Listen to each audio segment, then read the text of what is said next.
Guys welcome back to my channel. आज मैं आपके लेके आ रखी हूँ ज्योग्राफी का एक इम्पोर्टेंट टॉपिक जो है अफवाह एवं जल संसाधन। तो इसमें हम पढ़ेंगे। सबसे पहले स्टार्ट करते हैं।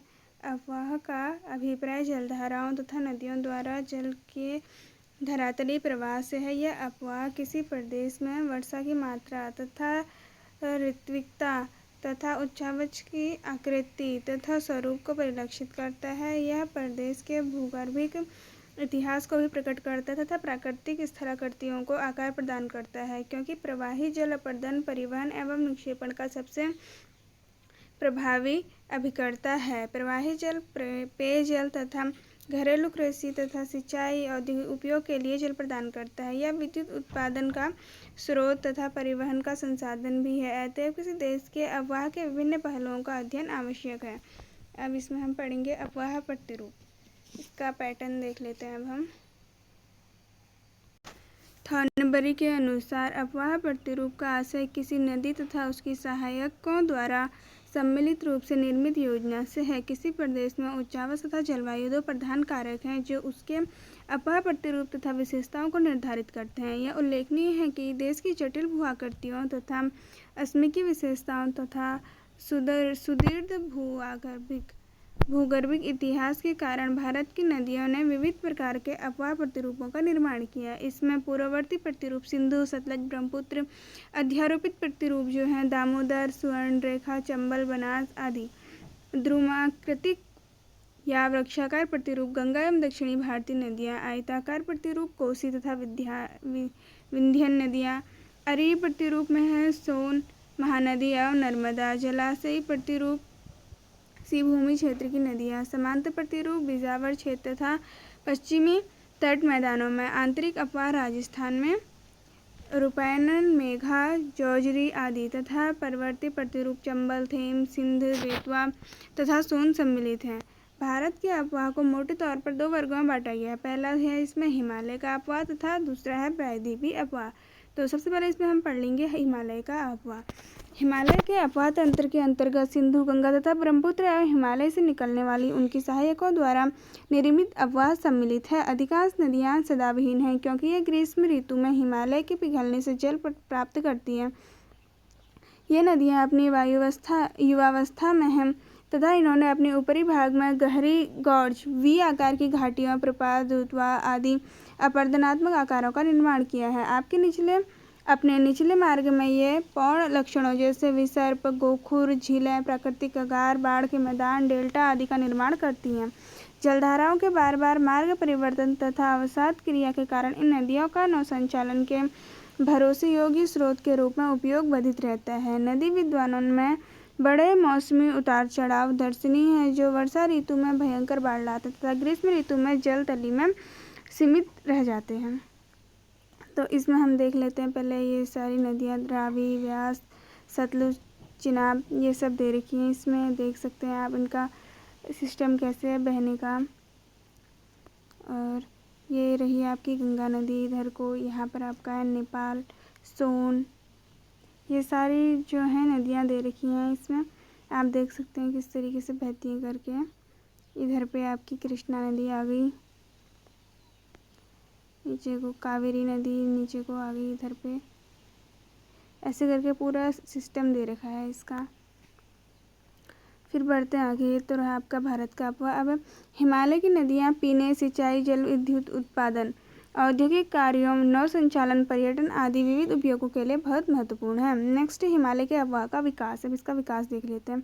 हिमालय के 3 प्रमुख अफवाह तंत्र सिंधु, गंगा तथा ब्रह्मपुत्र भूगर्भिक इतिहास की लंबी अवधि के दौरान विकसित हुए हैं। सिंधु तथा इसकी सहायक सतलज तिब्बत उच्च भूमि के दक्षिण ढाल से निकलती हैं तथा पर्वत के प्रमुख अक्ष के समांतर अनुदैर्ध्य द्रोण में होकर बहती है। सिंधु, सतलज तथा ब्रह्मपुत्र द्वारा निर्मित गहरी कंदराएं यह सूचित करती हैं कि ये हिमालय से भी प्राचीन है तथा इनका अफवाह पूर्वी या अक्रमणवर्ती है।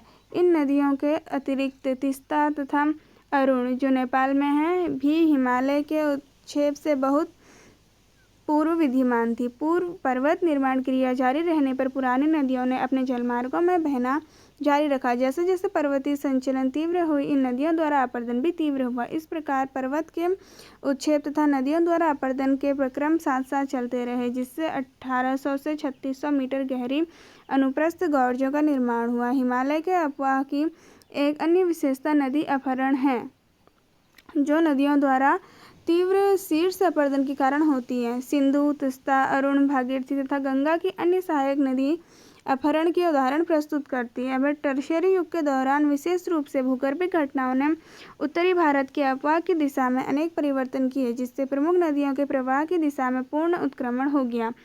पिलग्रिम के अनुसार शिवालिक नदी असम से पश्चिम में पंजाब की ओर बहती है, फिर दक्षिण की ओर मुड़कर सिंध पंजाब के मायोसीन युगीन सागर में मिलती है। पास्को ने इसे इंडो ब्रह्मन नदी नाम दिया है, जो ब्रह्मपुत्र, गंगा तथा सिंधु के संयुक्त जल को प्रवाहित करती है। उत्तरी पश्चिम पंजाब में शिवालिक के पश्चात होने वाले संचालन ने इस नदी को काटकर 3 भिन्न तंत्रों अर्थात वर्तमान सिंधु, सिंधु की 5 सहायकों, गंगा तंत्र की नदियों में बांट दिया, जिसे अंततः दक्षिणी पूर्वी मार्ग ग्रहण किया। अब पोटवार के पठार के उच्छेद ने प्रमुख नदी के उत्तरी पश्चिम भाग को एक स्वतंत्र अपवाह बेसिन में बदल दिया। प्रमुख नदी के शेष ऊपरी भाग में प्रवाह का संपूर्ण उत्क्रमण हो गया, जो बंगाल की खाड़ी की ओर बहने लगा। शिवालिक नदी का कटा हुआ भाग आधुनिक गंगा बना, जिसने कालांतर में अनुप्रस्थ रूप से बहने वाली यमुना के जल का अपहरण कर लिया।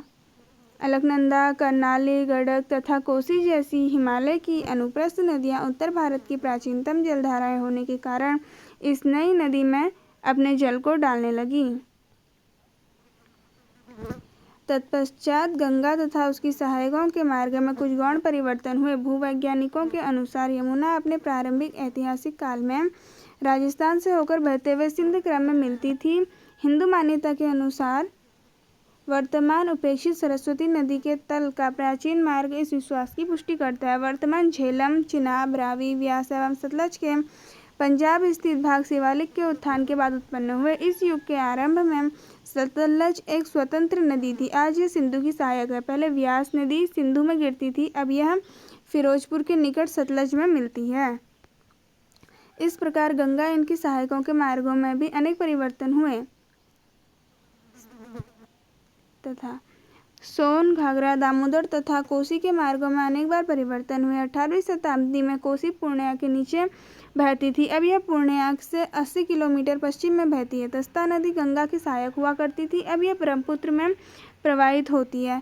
पहले ब्रह्मपुत्र ढाका के पूर्व में बहती थी, अब यह ढाका के पश्चिम में बहती है। इतने सारे परिवर्तन इसमें देखने को मिले हैं। अब हम पॉस्को तथा पिलग्रिम के अनुसार ऐतिहासिक काल में सौपू, सिंधु, ऑक्सस मिलकर सापू तथा सिंधु घाटी में होकर पश्चिम की ओर बहती थी। इस नदी को तिब्बत की नदी कहा जाता था। यह नदी मध्य एशिया की ऑक्सस झील में प्रवाहित होती थी। बाद में इस नदी का पश्चिमी पंजाब की अटक नदी द्वारा अपहरण कर लिया गया। डी टेरा का भी विश्वास है कि प्लीस्टोसिस हिमनद के पूर्व काराकोरम तथा लद्दाख प्रदेश की अनेक नदियां सापू नदी घाटी में होकर पूर्व में चीन की ओर प्रवाहित होती थी।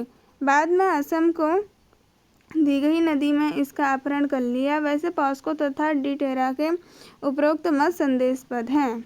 ये सब दिया गया है। अब इसमें एवोल्यूशन देख सकते हैं हम हिमालयन का। तो इसमें नदी इस तरीके से दिखाई गई है। इधर ये रहेगी आपका गोंडवाना लैंड इधर, और यहाँ पर है आपका बे ऑफ बंगाल, बंगाल की खाड़ी, और यहाँ से ऐसे करके जाती हुई आपको दिख सकती है कुछ नदी यहाँ पर है, और ये रही आपकी गंगा रिवर। तो हिमालय के अपवाह का विकास तो इस प्रकार हुआ, आपने देख लिया। अब है हिमालय के अपवाह के नदी तंत्र, जो अब हम पढ़ेंगे। हिमालय के अपवाह के अंतर्गत 3 प्रमुख नदी तंत्र आते हैं, जो अभी आपको पहले बताया था, सिंधु, गंगा और ब्रह्मपुत्र नदी तंत्र। ये सारे तंत्र हम पढ़ेंगे। सबसे पहले है इसमें सिंधु तंत्र। अगर आप इसको वीडियो को जारी रखना चाहते हैं तो नेक्स्ट वीडियो में हमारे साथ बन सकते हैं। मिलते हैं ऐसी किसी अगली वीडियो के साथ। Thank you.